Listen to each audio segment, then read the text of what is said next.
In other news, South Korea has posted a so-called double deficits for the first time in 25 years. In April, the country's current account, a measure of trade, was in the red because of the higher cost of fuel and other commodities. And also, the government continued to run a fiscal deficit, as it has for the last 4 years. Eum Ji-young has the details. For the first time in 25 years, South Korea is experiencing double deficits. With fiscal balance already deep in the red, the country has recorded its first current account deficit in 2 years.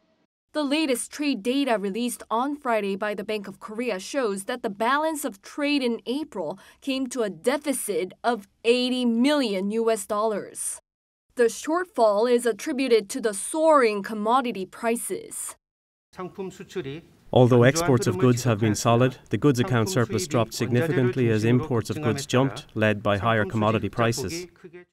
The country had more exports than imports of goods in April, but the size of the surplus slipped to nearly $3 billion, down 40% compared to a year earlier.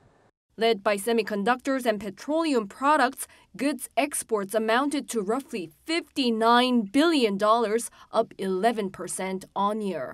But imports of goods stood at roughly $56 billion, rising by more than 16% due to high commodity prices. Amid the global supply chain bottleneck and the war in Ukraine, import prices of commodities surged by almost 38% on year.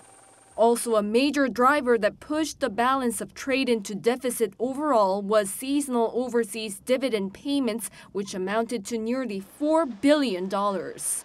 On top of the trade deficit, South Korea's fiscal balance has been reeling in the red since 2019. In the first quarter of this year, the government's total revenues amounted to roughly $134 billion, while total spending stood at around $160 billion, resulting in a deficit of $26 billion.